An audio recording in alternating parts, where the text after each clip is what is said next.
Hi there, it's Donna from Taffy Crafting, and at the moment all I've got to show you is a piece of card that measures 3 5/8 by 5 1/4, and that's it.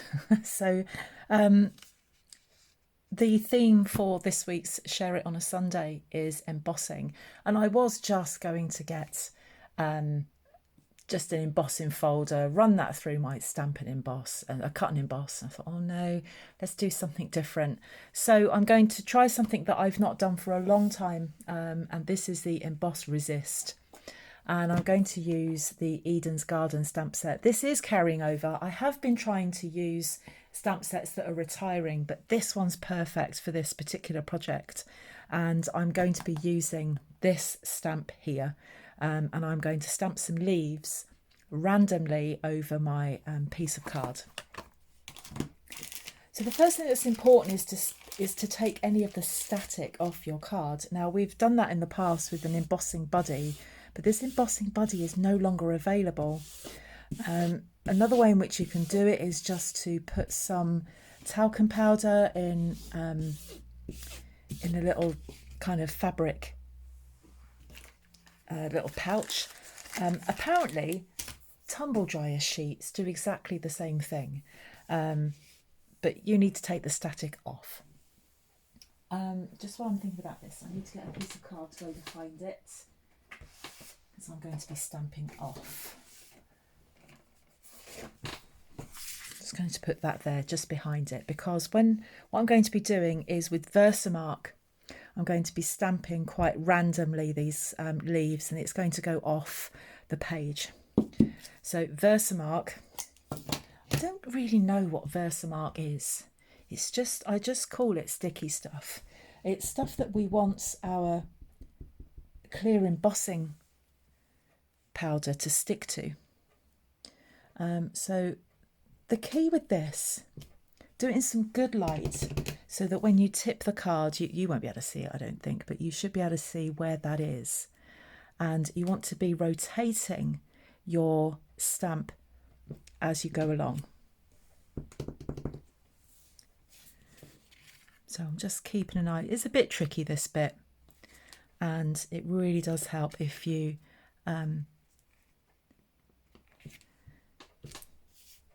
rotate your stamp.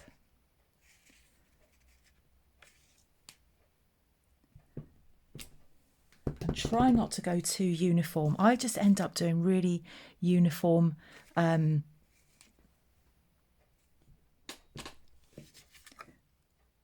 just all look the same, all going in the same direction. As much as I try, it just doesn't do it. So I'm just going to go all the way around and cover up the whole area.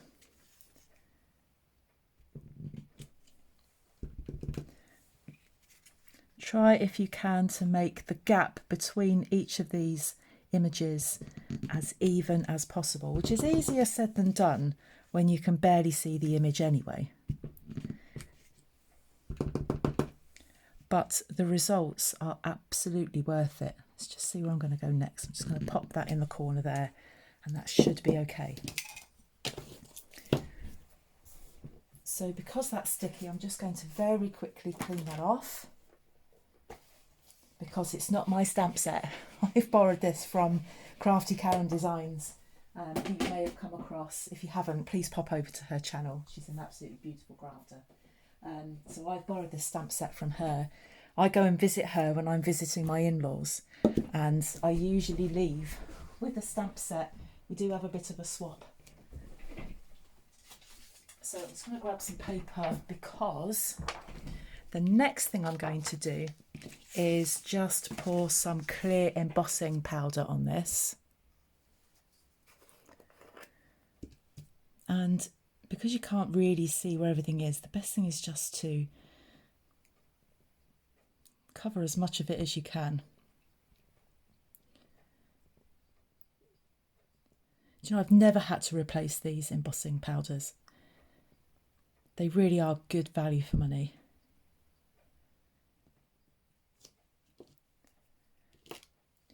So I'm just going to grab my tweezers which have gone walkabout, so no, I can't grab my tweezers. And I'm just going to pick this up here. Just tap off the excess. And there. Now I would have put another one there. And also we've just got some excess, which I'm just going to blow that off a little bit. You can't wipe it off because you'll just wipe off the whole thing. But if you have got some bits where, to be honest, with the technique that we're going to do, it won't really matter too much. Or you might have a small little brush just to brush those pieces off. But as soon as we heat set that, they're going to go. So I don't know if you can see that. I'm trying to catch the light from the window. But I could have done with an extra one there. I'm not going to do it now. But if I was doing that again, I would put another one at the bottom there. So I'm just going to tip this back in here. So just bear with me while I do that. I try not to stop and start my videos because I tend to forget to restart them and have to do them all over again. So the next thing we're going to do is to get the heat tool out, and we're just going to heat that up. So I've got my heat tool. This isn't a Stampin' Up one. I bought this before I joined Stampin' Up, and as much as I like to have Stampin' Up product, I really cannot see the point of buying a brand new heat tool just because it's got Stampin' Up on it. But so what I'm going to do, starting in this corner, just going to heat this up until you see it then go, see it become shiny, and there it goes. Just have to wait for the gum to heat up a bit.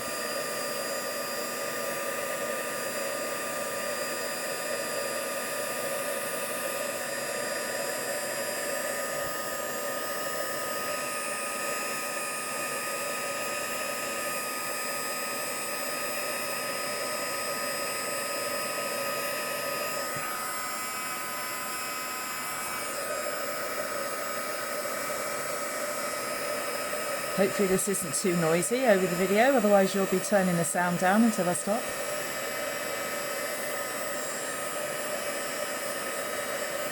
Details of all the products that I'm using are going to be in my blog post, and there's a link to that in the description bar. I think I've caught all of that, so you can just see what it does now. It just glimmers.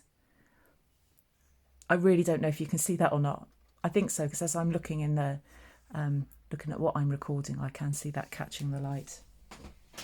Let's just put that down to one side. Now, I'm going to get my bit of paper out again.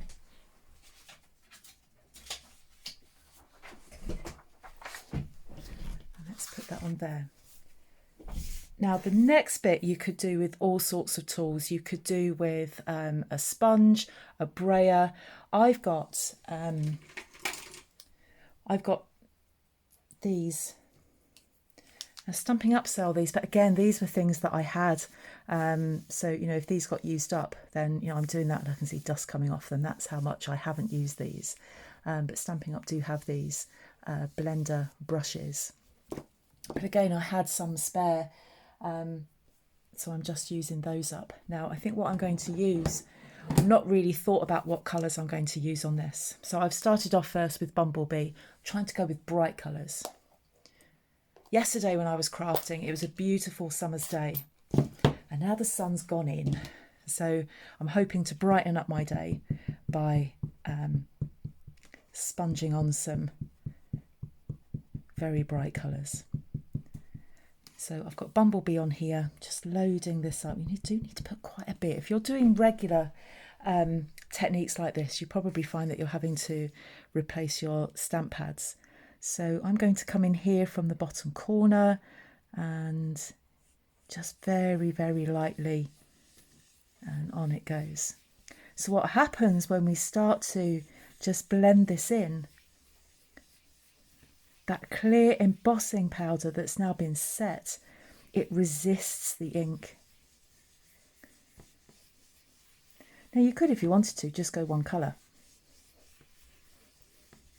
But I think what I'm going to do is a selection of colours. So I have I'm not artistic in any way, shape or form, but I do want to have that darker colour there in the corner and then just blend it outwards, so that what we are aiming to do is not to see where each colour starts and finishes. And I always like to do this technique a little bit kind of on the diagonal side. So that's a bit of Bumblebee, and I think what I'm going to get out next is Granny Apple Green. Just start to get out some of those old favourites that I've not used for a long, long time. So a bit of Granny Apple Green. Now, if you're wondering what the Share It on a Sunday is, Share It on a Sunday is something that myself, Crafty Karen Designs and Vicky Lou Designs, we do this. It used to be once a week, but family and work commitments made it really, really difficult for us to do that. And so we now do it twice a month. And we've done it now, I think it's probably a couple of years. And it's been great. Absolutely love it. And it just pushes us to try different things. So I'm coming in now with Granny Apple Green. Now what I'm going to do is start here and blend outwards. So start very gentle, otherwise you get a bit of a blob. And then I want to blend outwards towards the Bumblebee.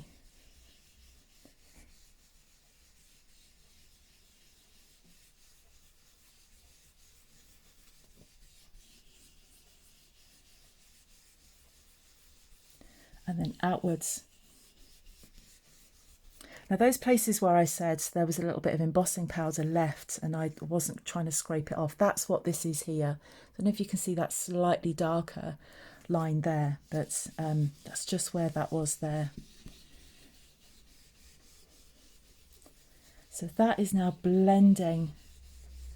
And I thought this was going to be really bright, but actually it's quite muted, I think, because it is blended. And I think it's a process that just can't be rushed.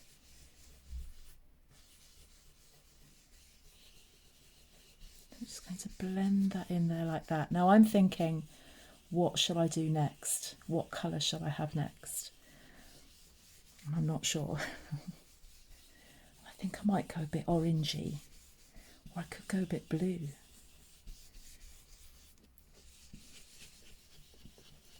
Just now going back over that where the Bumblebee is blending into the Granny Apple Green.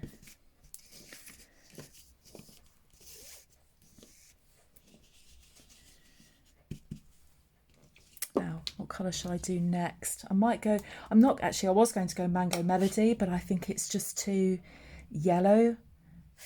I think I might try a bit of pink. So I'm just going to go over and see what pinks I've got. I've not gone pink at all. I found Fresh Freesia. I don't know if this will work, but we'll see. You don't know unless you try, do you? So I'm just going to load up my brush with the Fresh Freesia and then very gently, not right next to this green here, but I'm just going to do this here gently and then move it out. I say gently, nothing's coming off it. It's getting there. Might have to darken this down a bit.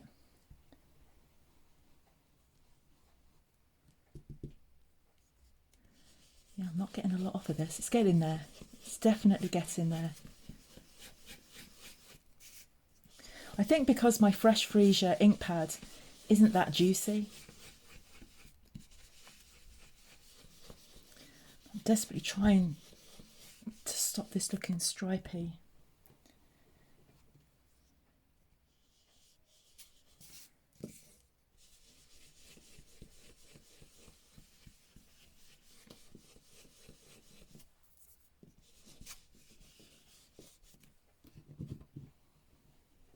I don't think the Fresh Freesia really likes being blended.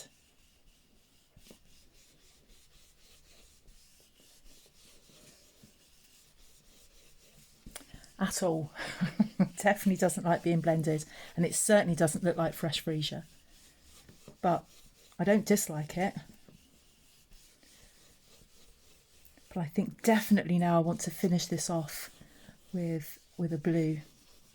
And I've also got to decide at what point, what colour I'm going to use my background for this.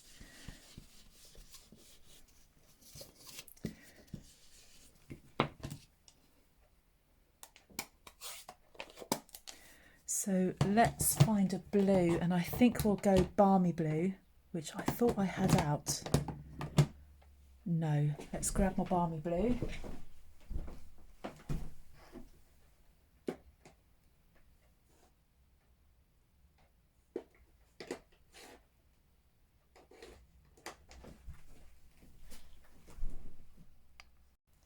And I was looking for my balmy blue and it was on the desk all the time. Let's see if we can have some more success with balmy blue than what we had with fresh freesia. So I'm just going to come in gently from this corner here.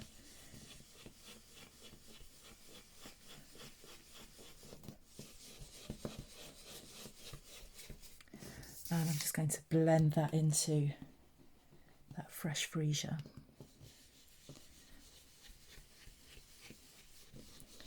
Now the other thing with this is that we could go total contrast and maybe have a black background to this card. I never mind going black. I like to go black for a bit of contrast.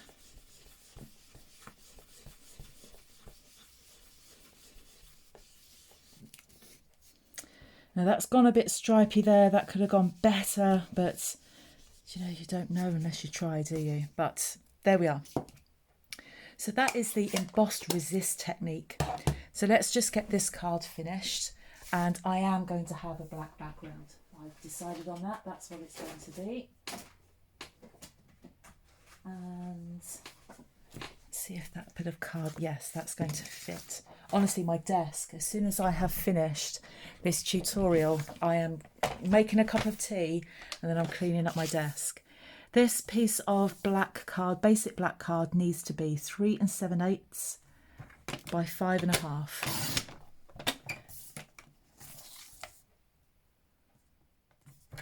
I normally go for a 1/8 of an inch border all the way around, or a 1/16 of an inch border all the way around, but this one I'm going for an 1/8 so we can really see that. I love that contrast, I love it, but I need a very vanilla card base. I've got one there, but it's too big. I've got an order ready to go in because I'm just running out of everything, so I've got an order ready to go and it is just full of cardstock and ink. It's the most boring order ever. Right, let's trim this down to 5 3/4.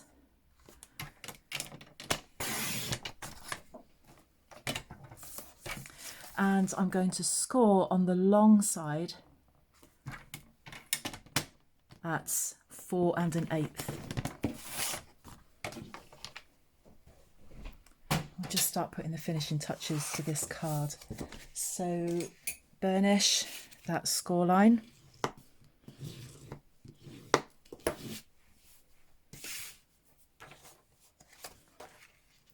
And then I'm going to put that black layer on there.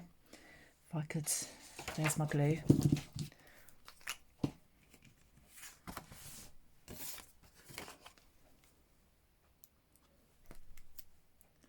So if you haven't tried the emboss resist technique before, I really recommend it.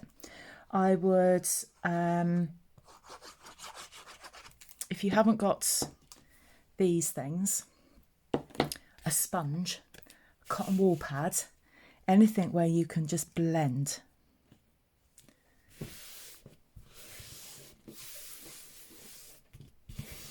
But just need to go gentle. If you're dipping the sponge in, very gently first, and then blend it out. And it might not necessarily be perfect first time. I've done a few of these emboss resist now, and the first time I did it, it looked amazing. Did it again and it looked rubbish. I think you get a bit kind of complacent when you're crafting. You think, yeah, I can do that. And then you do it again and it's not very good.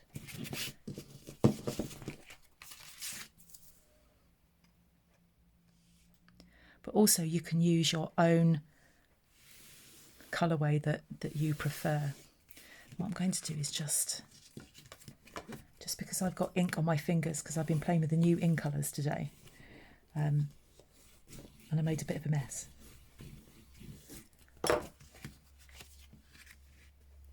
So we've got that there, so it just needs a sentiment. So let's get a bit of black card, and I'm going to use the sentiment. We'll continue to use the Eden's Garden, so we'll use this, hello there. I love that, and I'm just going to do that with black ink.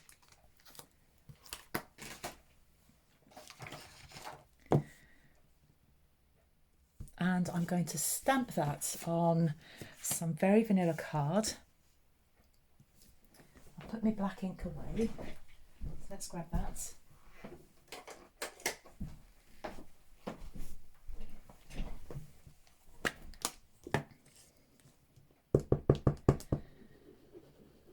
Now I'm going to use a punch to punch this out, but I'm not sure which one. Oh dear, that's awful. Let's try that again. I think I pressed a bit too hard. That's better.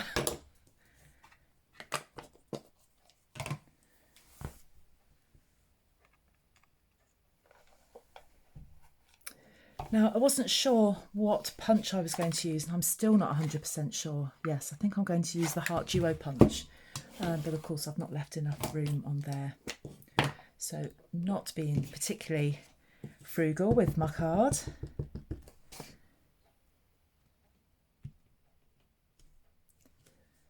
Beautiful font on that.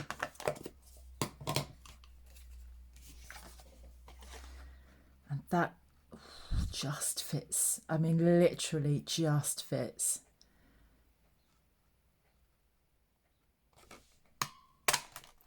So I've done that with the straight edge. These heart punches come as a set.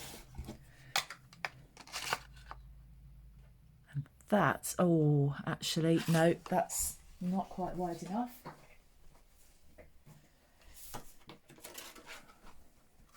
But that one is. Now, I'm thinking I might do something a little bit special with this, just as you think this is finished. I'm going to put that on there like that, but I've got the bow punch. This is in the mini catalogue at the moment, and I think it is continuing into the new annual catalogue. Now this just might be a step too far and might not match with this, but I love the leafy thing on this. Let's just see, it might just be too much. I'm just thinking with that black background, and it might not work with a heart. It just looks like a heart has got antlers. This is what happens sometimes when I'm crafting. I think, oh, we could do that. And I am going to do that. Just when you thought this video was coming to an end, in comes another idea. Now I can't find my tweezers, so that's not ideal. Let's just get some mini stamping dimensionals onto the back of this heart on here, and I can stick that to the scallop edged heart.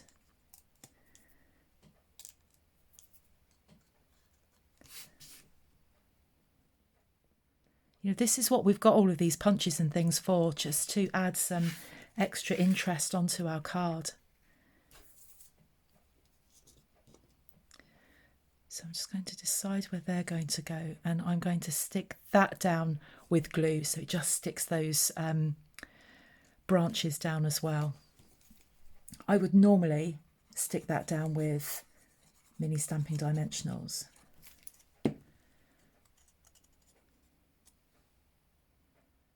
And that's going to go on there like that. That powder that's there is a little bit of clear embossing powder that somehow got in the way.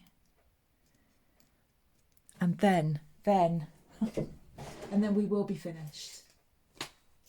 I want to put on some Just a little bit of bling, just a little bit.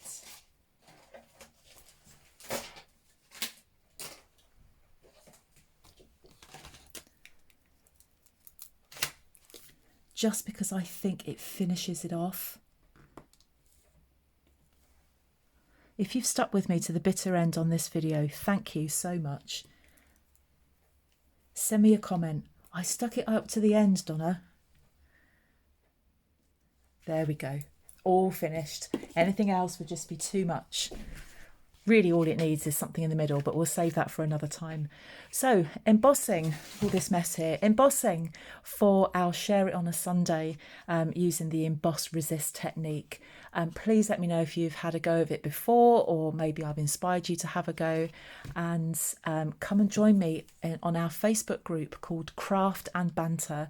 There is a link to it in the blog post. Please come and join me on there. It's a group that's got getting on for 500 people now, where we just share what we make, and it's such a lovely, friendly group, and I'd love to be able to see your Emboss Resist work. Really would love to see that.